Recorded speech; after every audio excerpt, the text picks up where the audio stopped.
आज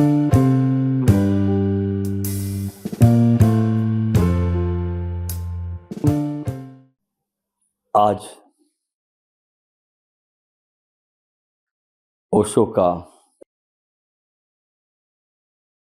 अवतरण दिवस और उस पर हमारा ये सौभाग्य कि हम उस ग्रंथों की गहराई में गोता लगा रहे हैं जो ग्रंथ ओशो को बेहद प्रिय थे। संसार की पूरी ग्रंथालय के समुद्र मंथन से उन्होंने जो 200 किताबों का चयन किया, उस पर हम इस पूरे शिविर में बहुत गहराई से चर्चा कर रहे हैं। ये प्रयास पहली बार ओशो जगत में हो रहा है। सुबह तक हमने उनकी पहली पुस्तक द बुक ऑफ मिर्दात को पूरा किया, जिसमें हमने बहुत आत्मरूपांतरण की प्रक्रियाओं को जाना। आज हम एक उनकी दूसरी पुस्तक, जो बहुत ही, मेरे पास शब्द नहीं है इस पुस्तक के तारीफ करने के लिए, छोटे पड़ते हैं। ये एक सूफी पुस्तक है और इस किताब का नाम है कॉन्फ्रेंस ऑफ द बर्ड्स, पक्षियों का सम्मेलन। और ये किताब ईरान में एक शहर है नेशापुर, यहां पर इनका जन्म हुआ। बड़े मजे की बात है कि इस शहर ने 2 बड़े बड़े सूफी दिए, एक तो उमर खयाम को दिया और एक ख्वाजा फरीदुद्दीन अत्तार, जिसकी मैं चर्चा करने जा रहा हूं। ये विश्व जगत में सूफियों के इतिहास में सबसे ज्यादा पढ़ी जाने वाली ये पुस्तक है। सूफियों के जो 3 आधार स्तंभ हैं, जलालुद्दीन रूमी, हकीम सनाई और ये फरीदुद्दीन अत्तार, ये 3 आधार स्तंभ है सूफियों के। तो इनकी किताब है the conference of the birds, जिस पर हम आज ओशो के जन्म दिवस पर इस ग्रंथ के महासागर में हम गोते लगाने चल रहे हैं। ये सब हमारी अपनी कहानी है, ध्यान रखना। ये सब कॉन्फ्रेंस ऑफ द बर्ड्स ही है। ये क्या है? यहां पर पक्षियों का सम्मेलन है। तो अपने से बाहर मत समझना इस कहानी को। ये सब पक्षी बैठे हैं, लेकिन ये उड़ना भूल गए। ये उड़ना भूल गए, है तो पक्षी, लेकिन ये उड़ना भूल गए हैं। जब डॉक्टर सर मोहम्मद इकबाल गाते हैं ना कि तू शाहीन है, परवाज है काम तेरा। शाहीन एक बहुत अच्छा पक्षी होता है जो बहुत ऊंची उड़ान उड़ता है। वो कहते हैं तू शाहीन है, परवाज है काम तेरा, कि तेरे सामने आसमान और भी है। तो निशापुर के रहने वाले ख्वाजा फरीदुद्दीन अत्तार, ये बहुत बड़ा फार्मासिस्ट था, बहुत बड़ा उद्योग था इस आदमी का। इसके हाथ के नीचे कम से कम 500 आदमी काम करता था। बहुत धनपति भी था। एक दिन अपने ऑफिस में दुकान पर बैठा था और एक सूफी दरवेश आया। अत्तार को लगा जैसे भिक्षा पाने के लिए इस आदमी ने दरवेश का स्वांग रचा है, इसलिए उसे आगे बढ़ने को कहा। तब दरवेश ने अपने फटे हुए वस्त्रों को दिखलाते हुए कहा, संसार में केवल यही उसकी संपत्ति है। फकीर उस अत्तार की आंखों में झांक कर बोला, मेरे पास बस यही मेरी संपत्ति जो मैंने पहन के रखी है। तो मेरे लिए यहां से जाना अथवा इस संसार से कूच कर जाना बिल्कुल मुश्किल नहीं है, लेकिन मैं तेरे लिए दुखी हूं। वो फकीर कहता है, मैं तेरे लिए दुखी हूं कि तू इतनी सारी संपत्ति छोड़कर जाएगा कैसे। मैं अपने लिए दुखी नहीं हूं, मैं तेरे लिए दुखी हूं कि तू इतनी सारी संपत्ति छोड़कर जाएगा कैसे। अत्तार की जैसे आंख खुल गई और बात समझ में आ गई। हमारे जीवन में क्रांति क्यों नहीं होती? क्योंकि हम सुनते ही नहीं है और समझते भी नहीं, इसलिए जैसे वैसे भीड़ पड़े रहते हैं। अत्तार की जैसे आंख खुल गई और कचरा व्यर्थ समझ में आ गया। अपनी सारी संपत्ति दुकान से उसी समय उड़ गया। उसी समय यह आदमी अपनी दुकान को फार्मेसी को छोड़कर खड़ा हो गया और लोगों से कहा कि जिसको जो ले जाना हो ले जाओ, और निकल गया अपने उस स्वयं की तलाश में, अपने हीरे को तलाशने के लिए। क्या आपने भी कभी सोचा है कि जिंदगी का आपका असली मकसद है क्या? कई विचार किया आपने कि यूं ही जी रहे हैं ऐसे ही? कभी सोचा कि वास्तव में आपकी जिंदगी का क्या मकसद है? यहां आप क्यों हैं? क्यों आप कभी कभी इतनी सारी भीड़ में भी अपने को अकेला महसूस करते हो? एक ऐसी भीड़ आपके आसपास है जो बिना मंजिल के, बिना सोचे समझे बस भागी जा रही है। आज हम एक ऐसे सफर पर निकलने वाले हैं जो सदियों पहले शुरू हुआ था, लेकिन आज भी मनुष्य के इतिहास में उतना ही सच है। इस किताब का नाम है कॉन्फ्रेंस ऑफ द बर्ड्स, पक्षियों की सभा। और ये कहानी हम सब की कहानी है, आत्मा की कहानी है, जो अपने सच्चे स्वरूप, अपने राजा, अपने ईश्वर को ढूंढ रही है। आज हम एक ऐसी उड़ान भरने वाले इस किताब के थ्रू जो आपको अपनी आत्मा की गहराइयों तक ले जाएगी। इसमें कई अध्याय है। पहला अध्याय एक अनोखी पुकार, इसका नाम है पहले अध्याय का इस किताब में। अनोखी पुकार। जब जिंदगी आपको बेमकसद लगे तो क्या करें? जब जिंदगी आपको बेमकसद लगे तो क्या करें? कल्पना कीजिए कि एक ऐसी दुनिया कि जहां सारे पंछी हर रंग के, हर नस्ल के, चाहे वो शानदार मोर हो, मीठा गाने वाली बुलबुल हो, या फिर छोटी सी गोरैया हो, सब एक जगह इकट्ठा हुए हैं। और वो सब लोग अपने भीतर एक बेचैनी महसूस करते हैं, जैसे हम लोग बेचैनी महसूस करते हैं। और उनके पास सब कुछ था, जैसे हमारे पास सब कुछ है। हर आदमी के पास सब कुछ है। आसमान में गति करने के लिए खुला आकाश, खाने के लिए दाना, रहने के लिए घोंसले।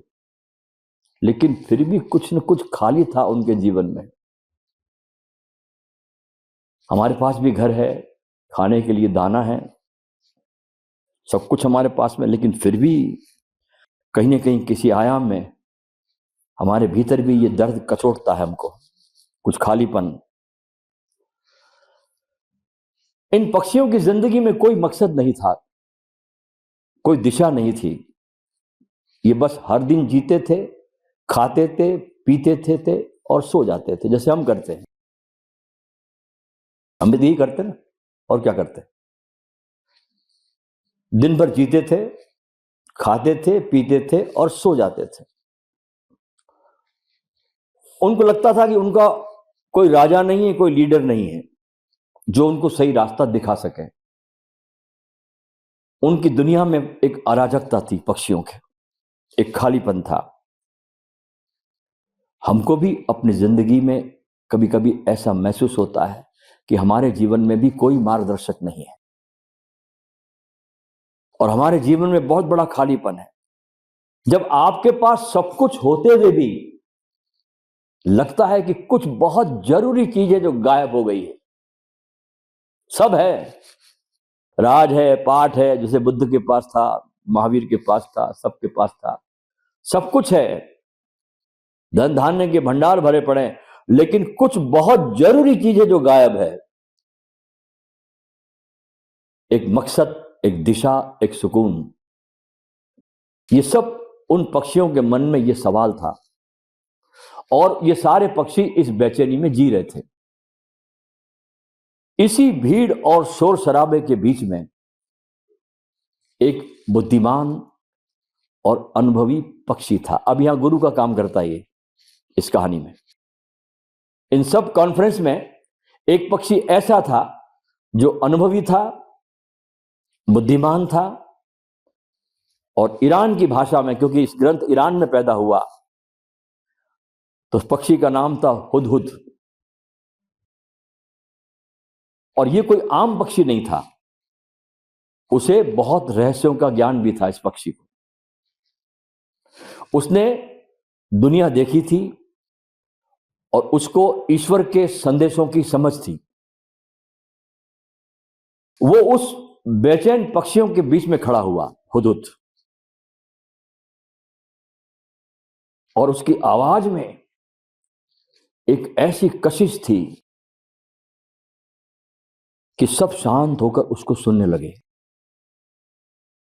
सारे पक्षी, हुदहुद खड़ा हुआ, एक नजर सारी सभा को देखा और उसकी आवाज में ऐसी कशिश थी कि सारे पक्षी एकदम चौंक गए और शांत होकर सुनने लगे। उसने कहा, ऐ मेरे पंछियों और भाइयों और बहनों, हम कब तक जीवन में बिना राजा के और बिना मकसद के जीते रहेंगे? क्या तुम नहीं जानते कि हमारा एक महान राजा भी है? अब ये आत्मा की बात हो रही है, परमात्मा की बात हो रही है कि हमारा एक राजा भी है। ईरान की भाषा में इसको कहा गया सेमुर्ग। वो पर्वतों के पीछे रहस्यमय जगह पे रहता है। गुरु बता रहा चीजों को। देखिए, गुरु का काम क्या होता है? गुरु का काम तुमको रास्ता बताना नहीं होता। गुरु का काम होता है तुमको मंजिल दिखाना। रास्ते बताने वाले बहुत गुरु मिल जाएंगे आपको। मंजिल दिखाता है पहले आपको, ये आ रही तेरी मंजिल। मंजिल देख के तुम्हारे अंदर प्यास उठती है।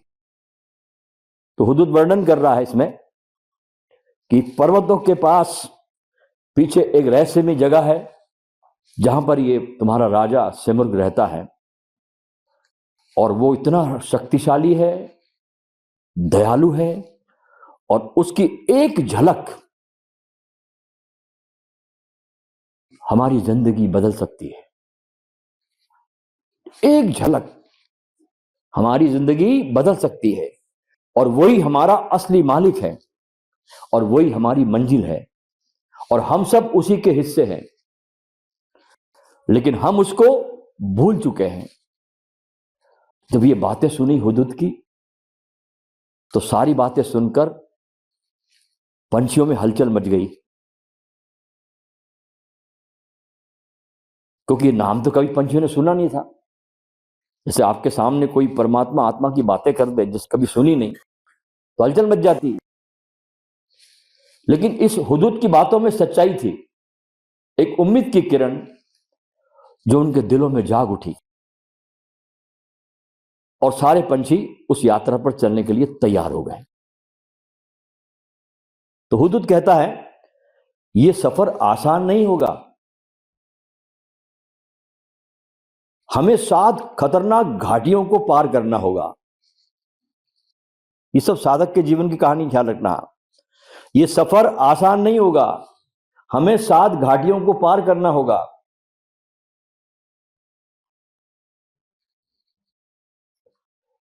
और हर घाटी हमारी एक परीक्षा होगी। हमारे पंख जल सकते हैं, हम थक सकते हैं, हम रास्ता भटक सकते हैं।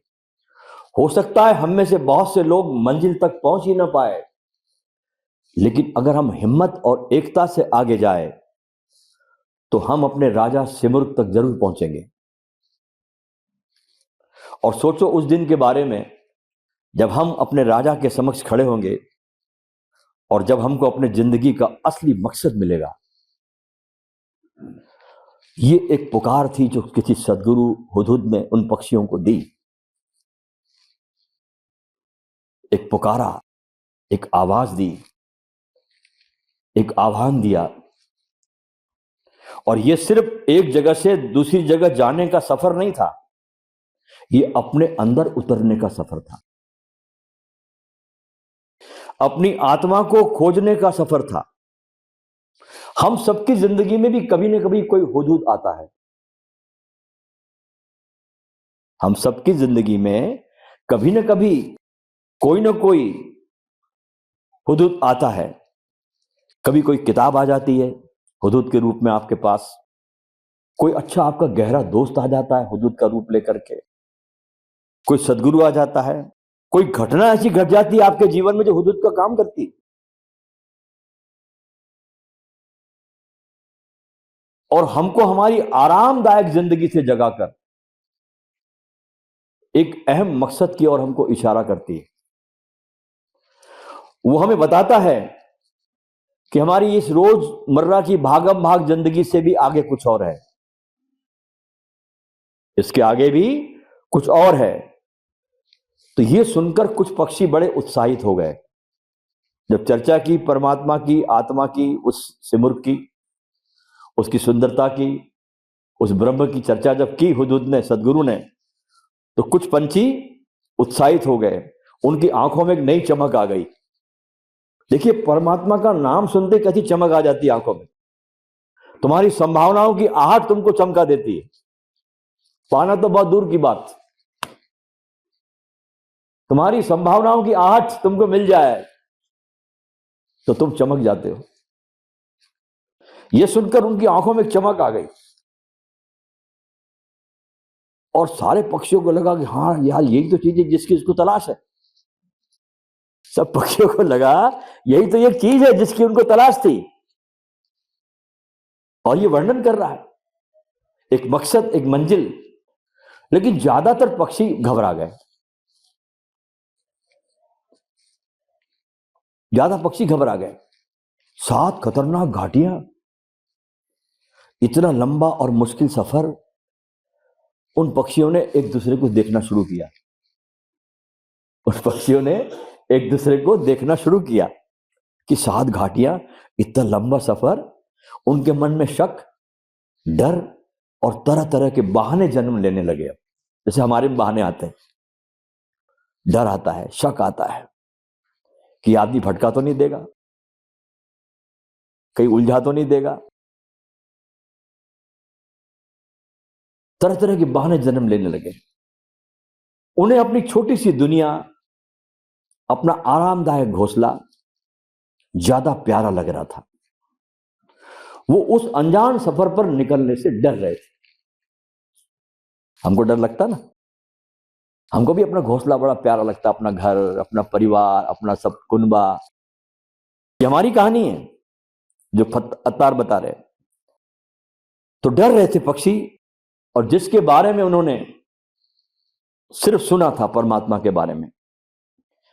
यही सब हमारे साथ भी होता है। जब भी हम कुछ नया, कुछ बड़ा करने की सोचते हैं जीवन में, कुछ भी बड़ा, जैसे कोई नया बिजनेस भी आपने शुरू करने की सोची, समझो कोई नया बिजनेस भी किस करने की सोची, या अपनी किसी बुरी आदत को त्यागने के बारे में आपने सोचा, या एक बेहतर इंसान बनने का फैसला आपने करने के बारे में सोचा, तो हमारा मन भी इन्हीं पक्षियों की तरह बहानों और डर से भर जाता है। हमें अपनी आरामदायक जिंदगी, अपने कंफर्ट जोन को त्यागने में बहुत डर लगता है। हुदहुद ने सबके चेहरों को देखा सबके चेहरों पर डर और शक को वो समझ सकता था। वो जानता था कि ये सफर पंखों से नहीं बल्कि दिल की हिम्मत से तय किया जाना है। उसने गहरी सांस ली, हुदहुद ने, और मुस्कुराया। उसे पता था कि उसकी असली परीक्षा अब शुरू होने वाली थी। उसे सिर्फ रास्ता नहीं दिखाना था बल्कि इन डरे हुए दिलों में यकीन और हिम्मत का चिराग भी जलाना था। पंछियों की सभा में अब दो तरह के विचार थे। इस हमारे में चलते हैं। एक तरफ वो जो उस महान सफर पर जाने के लिए बेचैन थे, तैयार हो गए थे, और दूसरी तरफ वो जिनका दिल वाहनों के पिंजरे में कैद था। दो तरह के साधक होते हैं, एक जाने को उतावले तैयार और दूसरे बहाने के पिंजरों में कैद। अब यह सवाल था कि कौन जीतेगा, उम्मीद जीतेगी या डर जीतेगा, सफर की चाहत जीतेगी या आराम की आदत जीतेगी। वो कौन से बहाने थे जो पक्षियों को रोक रहे थे? और ये बहाने हमारे बहानों से बहुत मिलते जुलते हैं। ये जो बहाने हैं ये हमारे बहानों से बहुत मिलते जुलते हैं। ये कहानी हमारी है और ये बहाने हमको हमारी मंजिल से बहुत दूर रखते हैं। तो हुदहुद ने अपने पक्षियों को उनके असली राजा सिमुर्ग की खोज में एक लंबे और कठिन सफर पर चलने के लिए पुकारा। तो सभा में एक एक पक्षी अपने बहाने लेकर के आने लगे। सबसे पहले मीठी आवाज में बुलबुल बोली। पक्षी थे ना। सबसे पहले गुरु के सामने, हुदहुद के सामने एक बुलबुल आई और मीठी आवाज में बोलने लगी। उसने कहा, ए हुदहुद, तुम जो कह रहे हो वो बहुत अच्छा है, लेकिन मैं कैसे चल सकती हूं? मेरा दिल तो एक गुलाब के फूल में बसा है। हमारे भी दिल कई जगह बसे हैं ना। हमारे भी दिल बसे हुए कहीं ना कहीं। ए हुदहुद, मैं कैसे चल सकती हूं, क्योंकि मेरा दिल तो एक गुलाब के फूल में बसा हुआ है। मैं उसके बिना एक पल भी नहीं जीवित रह सकती। उसकी खुशबू, उसका रंग, वही मेरी दुनिया है। मैं उस महान सिमुर्ग के लिए अपने प्यार को कैसे त्याग दूं? ध्यान से सुनना दोस्तों, ये हमारे प्रश्न है। हाँ, मैं उस महान परमात्मा के लिए इस अपने प्रेमी को कैसे त्याग दूं, अपने प्यार को कैसे त्याग दूं? बुलबुल की जब बातें सुनी तो बहुत पक्षियों ने सिर हिलाया। हाँ, ठीक कह रही है। बुलबुल की बात सुनकर बाकी पक्षियों ने बहुत सिर हिलाया। क्या बिल्कुल ठीक है, बात तो ठीक कर रही है। हम सबकी जिंदगी में भी कोई ना कोई गुलाब होता है, सबकी लाइफ में, है ना? कोई रिश्ता, कोई चीज, कोई आदत जिससे हम बहुत ज्यादा संबंधित हो जाते हैं और लगता है कि हम उसके बिना जी नहीं सकते। हम उसी को पूरी दुनिया मान लेते हैं उसको, और किसी अहम ऊंचे मकसद के लिए उसको त्यागने से हमको डर लगता है। हुदहुद ने बुलबुल की तरफ देखा। सुनना आप, हुदहुद ने बुलबुल की तरफ देखा, बहुत प्यार से समझाया। गुरु के समझाने का ढंग बहुत कुम्हार की तरह होता है। बाहर से कभी कभी थप्पड़ भी मारता है, भीतर से संभालता भी है। ऐ प्यारी बुलबुल, गुरु कह रहा है, हुदहुद कह रहा है, मैं तुम्हारे प्यार की इज्जत करता हूं, लेकिन जरा सोचो बुलबुल कि तुम्हारा यह प्यार कितना छोटा है और अस्थाई है। तुम्हारा यह प्यार कितना छोटा है और अस्थाई है। गुलाब आज खिला है, कल मुरझा जाएगा। मौसम बदलेगा और वो खत्म हो जाएगा। तुम एक ऐसी चीज से दिल लगा बैठी हो जो हमेशा तुम्हारे साथ नहीं रह सकती, और तुम जिस सिमुर की बात कर रही हो वो तुम्हारे भीतर सदा रहने वाला है। वो तो प्यार का समंदर है। जब तुम उस असली और शाश्वत प्रेम को पाओगी बुलबुल, तो ये छोटे मोटे प्यार तुमको बहुत फीके लगेंगे, ओछे लगेंगे। तुम्हारा गुलाब तो उस समंदर की एक बूंद भी नहीं है। हुदूद की बात बुलबुल के दिल में उतर गई। उसे पहली बार लगा कि वो कितने छोटे से प्यार में उलझ कर रह गई है। इसके बाद एक खूबसूरत तोता आगे आया। एक तोता आगे आया जो एक सोने के पिंजरे में रहता था, जैसे हम रहते हैं। एक तोता आगे आया और कहा कि मैं सफर पर नहीं जा सकता क्योंकि मेरा मालिक मुझसे बहुत प्यार करता है। मेरा जो मालिक है मुझसे बहुत प्यार करता है और उसने मुझको ये सोने का पिंजरा दिया है, मुझे अच्छा अच्छा खाना देता है। मैं इस आराम और सुरक्षा को त्याग कर इन खतरनाक घाटियों में क्यों जाऊं? ये बहाना भी हमें बहुत जाना पहचाना लगता है ना? ये बहाना भी हमको जाना पहचाना लगता है। हमारा सोने का पिंजरा हमारी अच्छी नौकरी हो सकती है, हमारा आरामदायक घर हो सकता है, हमारा सोशल स्टेटस हो सकता है, और हम इन चीजों को अपनी सुरक्षा मानते हैं, सोने के पिंजरे को। और इसके छिन जाने के डर के कारण हम कोई भी बड़ा कदम उठाने से डरते। हम अपनी जिंदगी की बागडोर किसी दूसरे के हाथों में दे देते हैं और उसी में खुश रहते हैं। हुदूद ने उस तोते को समझाया कि ए नादान तोते, जिसको तू सुरक्षा समझ रहा है वो असल में गुलामी है। जिसको तू सुरक्षा समझ रहा है वो असल में गुलामी है। वो पिंजरा सोने का हो कि लोहे का हो, है तो पिंजरा ही, और तुम्हारी उड़ान को रोकता है, तुम्हारी परवाज को रोकता है। तुम खुले आसमान की आजादी को तुमको महसूस नहीं करने देता। और तुम्हारा असली घर वो पिंजरा नहीं बल्कि सिमुर का दरबार है। जब तक तुम इस पिंजरे से बाहर नहीं निकलोगे, तुम्हें अपनी असली ताकत का, अपनी असली उड़ान का और अपनी ऊंचाई का तुमको अंदाजा भी नहीं होगा। तोते को थोड़ी हुदूद की बातें कठोर लगी, लेकिन सच्चाई थी उसमें। उसको लगा कि जिसको वो आराम समझ रहा था वो एक मीठा जहर है और कुछ नहीं। वो क्या है? मीठा जहर, स्वीट पॉइजन।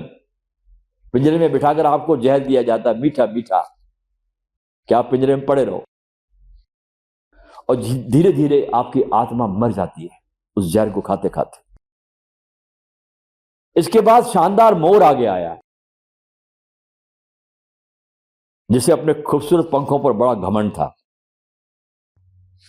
उसने कहा, पंख फैलाए उसने और कहा कि देखो मैं कितना सुंदर हूं। मेरे पंख जन्नत के बागों से भी ज्यादा सुंदर है और वहीं से आए हैं। मैं इतना नाजुक और कीमती हूं, मैं भला उस धूल भरे सफर पर, मुश्किल भरे सफर पर कैसे जा सकता हूं? मेरी खूबसूरती खराब हो जाएगी। मोर का जो बहाना है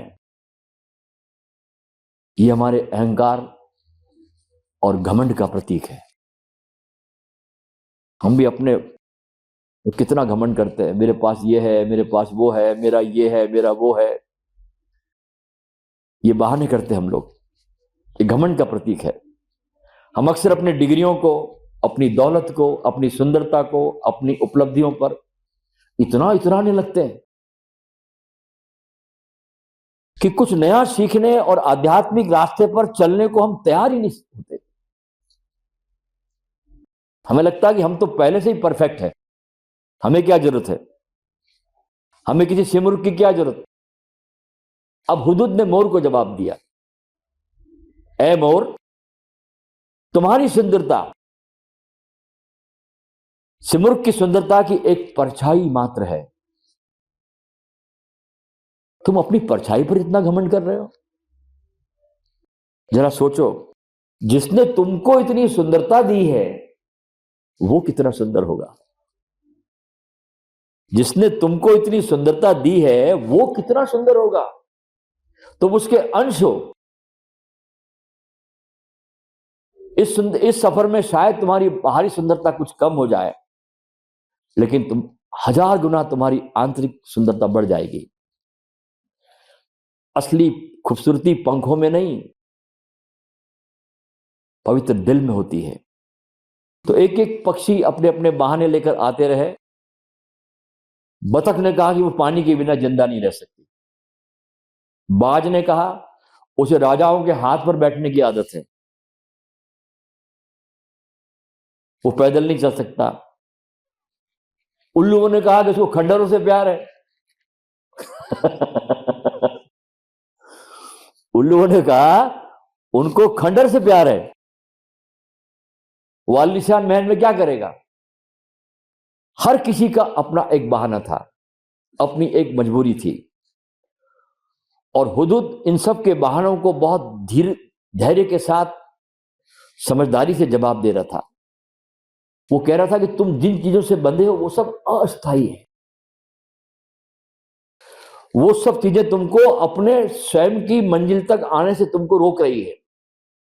ये अध्याय जो है हमको सिखाता है कि आध्यात्मिक या किसी भी अहम सफर की सबसे पहली रुकावट बाहर नहीं बल्कि हमारे अंदर होती है। हमारे अपने बनाए हुए बहाने होते हैं, हमारे अपने पाले हुए डर होते हैं। आप भी अपनी जिंदगी में किसी अहम बदलाव से सिर्फ इसलिए डर रहे क्योंकि आपका मन हजारों बहाने दे रहा है। तो हुदुद की बातों में कई पक्षियों के दिल पर असर किया और पक्षियों के बहाने थोड़े कमजोर होने लगे, उनमें हिम्मत आने लगी। उन्होंने फैसला किया कि इस सफर पे वे जरूर निकलेंगे। अब पहली घाटी आती है, सफर पर निकले। अब सबसे अहम परीक्षा है यहां पर। पहली घाटी आई, 7 घाटियां हैं। पहली घाटी का नाम दिया तलाश की घाटी। सच्ची खोज की पहली शर्त क्या है बताइए? सच्ची खोज की पहली शर्त एक उम्मीद और बहानों की जगह एक जुनून। सब एक साथ पक्षी आसमान में उड़े। एक ऐसा नजारा जो कभी पहले देखा नहीं गया था। उनकी सबकी मंजिल एक थी, उनका राजा एक था सिमुर्ग। लेकिन ज्यादा दिनों तक उत्साह और जोश कायम नहीं रहा। जैसे ही उन्होंने पहली घाटी में कदम रखा जिसका नाम था वादी ए तलब यानी तलाश की घाटी, पहली कठिन परीक्षा शुरू हो गई। यह घाटी बाहर से देखने में सामान्य थी, लेकिन इसके अंदर अब माया और भ्रम का जाल बिछा हुआ था। इस घाटी में माया और भ्रम का जाल बिछा है। इस घाटी में यह घाटी आपके इरादों को परखती है। इसलिए इतना मत समझना सस्ता परमात्मा से मिल जाना, ख्याल रखना। आप पग पग पर कसे जाते हो। यह आपके घाटी इरादों को परखती है, आपकी नीयत को जांचती है। यह तुमसे पूछती है कि तुम जो खोज रहे हो क्या तुम सच में उसको पाने के लिए कुछ करने को तैयार हो भी कि नहीं। इस घाटी में घुसते ही पक्षियों के मन में सवाल उठने लगे। क्या हम सही रास्ते पर हैं? क्या सच में सिमुर्ग है भी कि नहीं, कि सिर्फ हुदूद की कल्पना है? इस सफर में कितना समय लगेगा? सब पक्षियों का विश्वास अब यहां पर डगमगाने लगा। क्योंकि इस घाटी की हवा में एक अजीब प्रकार का आलस्य भी था जो उनको रुकने के लिए और आराम करने के लिए उकसा रहा था। कुछ पक्षियों को यहां पर इस घाटी में आकर अपने पुराने घोंसले याद आने लगे। जैसे आप शिविर में आते आपको अपने घर याद आते है ना। हाँ, उनको अपने पुराने घोंसले याद आने लगे, आरामदायक जीवन याद आने लगा कि बेकार की इतनी मुसीबत मोल ले रहे। यहीं पर सच्ची तलाश और सिर्फ एक इच्छा के बीच का फर्क सामने आता है। हम में से बहुत से लोग सफलता, शांति या खुशी चाहते हैं, लेकिन क्या हम सच में उसकी तलाश करते हैं? सच में कि बस एक इच्छा, खोपड़ी में खुजली आई और चली गई। तलाश का मतलब है कि आप उसके लिए हर सुख, हर आराम त्यागने को तैयार है। उसे कहते तलाश। आप उसके लिए दर्द सहने के लिए और अनिश्चितता का सामना करने के लिए तैयार है। लेकिन अगर आप वास्तव में तलाश है तो हर मुश्किल आपके इरादे को और पक्का करती है। इस घाटी में कई पक्षी आके भ्रमित हो गए। उन्हें सुंदर सुंदर झरने दिखे उस पहाड़ी में, उस घाटी में हरे भरे वृक्ष दिखने लगे। वे पक्षी वहीं रुककर आराम करने लगे। ये भूल गए ये एक ठहराव है, अभी आगे भी जाना। जैसे हम भूल जाते, हम भूल गए, आराम करने लगे।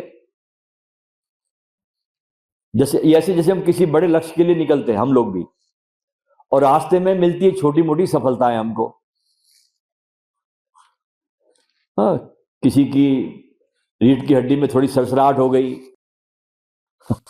किसी का एक चक्र जाग गया, हाँ, किसी के 2 चक्र जाग गए, किसी के सहस्त्रार में कुछ कंपन होने लगा, किसी को परमात्मा दिखाई पड़ने लगा। तो छोटी मोटी सफलता में हम लोग अटक कर रह जाते हैं। मान लीजिए आपने एक विशाल बिजनेस बनाने का सोचा और शुरू में ही आपको कुछ मुनाफा हो गया, शुरू में ही, और आप उसी में खुश हो गए, तो अब आगे मेहनत की उम्मीद आप त्याग कर देते हैं। आपका विकास रुक जाता है। आप मंजिल को भूलकर सुंदर नजारों में खो जाते हैं। यह तलाश की घाटी का सबसे मुख्य धोखा है। पहली घाटी में यह आपको छोटी मोटी चीजों में उलझाकर आपके मकसद को भुला देती है। हुदुद ये सब देख रहा था। उसने पक्षियों को चेतावनी दी कि रुकना मत, ये सब धोखा है। हमारी मंजिल आगे बहुत ऊंची है।